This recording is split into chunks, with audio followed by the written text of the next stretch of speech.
Allô, allô, allô, allô, bonjour tout le monde, bonjour à tous, j'espère que vous allez bien et que tout se passe bien de votre côté. Donc, bienvenue dans cette partie 5 de la vidéo sur le compte WTE, en fait, sur l'évolution du compte WTE. Donc, ça me fait vraiment plaisir de pouvoir partager cette expérience avec vous. Donc, c'est ça, comme vous pouvez le voir, le compte on est parti de zéro il y a quelques semaines, disons, on est à la cinquième semaine qu'on va afficher le compte. Donc, et aujourd'hui, on est à peu près à 578%. Donc, ce qui est quand même super bien dans l'ensemble comme performance. Donc, encore une fois de plus, notre style là-dessus sur le compte, il est rendu un peu plus agressif, mais en même temps, avec une très bonne, accompagné d'une très bonne gestion. Mais aussi, c'est ça, on fait beaucoup plus du scalping et de l'intraday avec le compte, donc on n'a pas encore vraiment eu à faire des gros swings là-dessus. Pourquoi? Parce que le marché ne nous le permet pas. Donc c'est ça. Donc on va revoir un peu dans l'ensemble ce qui a bien été la semaine passée, ce qui a mal été aussi. Donc dans l'ensemble, si nous regardons en fait, si on regarde un peu le nombre de trades, vous voyez qu'on est passé, on a pris seulement la moyenne de 200 trades la semaine passée, ce qui est quand même super bien. Et c'est quand même inférieur à ce que nous avions l'habitude de prendre et le ratio de gain est toujours constant à 51%. Donc, la raison qui fait ça, c'est qu'on coupe quand même assez rapidement nos pertes et on laisse tourner nos gains. Donc, ce qui fait que, de telle sorte que nous maintenons ces performances-là comme telles.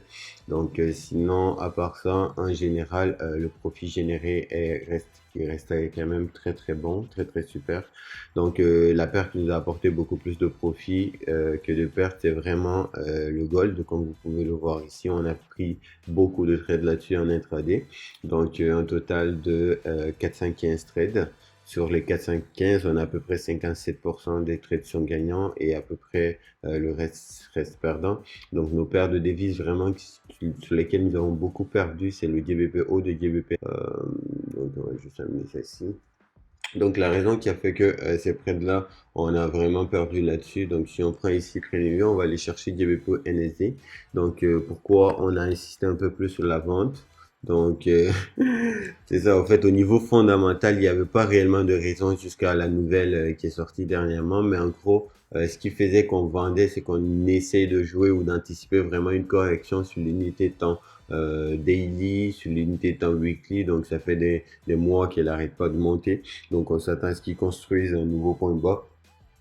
Raison pour laquelle on continue justement là-dessus. Mais sinon, à part ça, pour l'instant, ça reste ça en fait. Donc, on va continuer justement d'éviter. Là, ce qu'on s'est dit cette semaine, c'est qu'on va essayer de l'éviter le plus possible parce que, comme vous pouvez le voir, ça a beaucoup nuit à nos performances. Donc, on va essayer de maîtriser ça. Sinon, à part ça, dans l'ensemble, ça a bien été. On a eu des beaux trades en début de semaine sur l'or en achat. Donc, si on part chercher le gold, donc, on a eu à prendre l'achat sur le vendredi aussi. Donc, ça a quand même très bien été. Par exemple, sur l'or. Donc, notre premier achat, on l'avait pris ici. Il est venu nous à stop loss et tout de suite, on a repris en bas. On est sorti quelque part ici. Et puis après, vendredi, quand la nouvelle est sortie, donc il y avait les données du taux de chômage qui étaient négatives, mais aussi les données du NFP qui étaient positives. Donc, on a attendu la réaction du marché. Donc, une fois qu'il est venu chercher le niveau daily, donc on a pris la position acheteuse là-dessus. Et puis, on a pu encaisser le profit jusqu'ici. Donc, on est sorti avec 4% la semaine passée. Donc, la journée du vendredi, en fait, on avait fait 4%. Donc, ce qui totalisait un total de 38,9% à peu près en général au mois comment on appelle, au mois de février, déjà fait. Sinon, à part ça, on a fait au total 40%. Je sais parce qu'il y avait moins de pourcentage. En fait, il y a une partie des pourcentages qui sont allés au mois de janvier parce que le mois n'avait pas encore clôturé. Le mois a clôturé en début de semaine. Donc, sinon, à part ça, dans l'ensemble, c'est vraiment bon. Donc, encore une fois de plus, comme on vous a mentionné à plusieurs reprises, c'est que le but vraiment de montrer ces statistiques-là, c'est pas de vous vendre du rêve ou d'essayer d'impressionner qui que ce soit, mais plutôt de montrer un peu l'autre côté du trading, les autres aspects qui sont un peu plus difficiles dans le trading. Donc, Donc, c'est ça vraiment l'idée en arrière de vraiment ce que nous faisons. Donc, encore une fois de plus, sachez que tout ne peut pas être beau, tout ne peut pas être rose. Donc, on peut avoir des bons moments, tout comme des mauvais moments, comme vous pouvez le constater ici. Les mauvais moments qu'on a vécu, c'est vraiment ici, ça c'était vraiment très difficile à vivre. Je pense ici aussi c'était un peu difficile à vivre, mais en gros, grâce à notre bonne gestion, on a pu s'en sortir justement d'un point de vue optimiste. Donc en général, on travaille vraiment très bien là-dessus en collaboration avec mon associé, ça se passe super bien.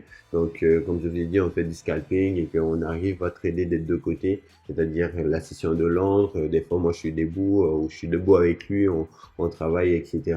Donc, on réussit quand même à prendre les trades sur tous les fuseaux horaires, ce qui fait que le nombre de trades qu'on prend est élevé, mais en tant que tel, la performance qu'on arrive à faire là-dessus est super bonne. Donc, c'est ça. Donc, ça fait un peu le tour de cette semaine. Nous espérons que celle-ci va continuer comme tel et que la courbe va juste continuer de monter, que le profit va augmenter.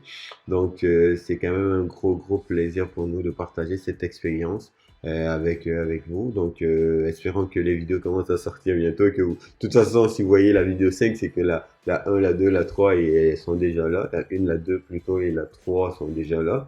Donc, c'est ça en fait. Sinon, à part ça, c'est ça. Donc, sur ce, je vous souhaite une excellente semaine. Donc, nous reprendrons justement dans la prochaine semaine pour la prochaine vidéo. Donc sur ce, je vous souhaite une excellente semaine et puis on se reprend très bientôt.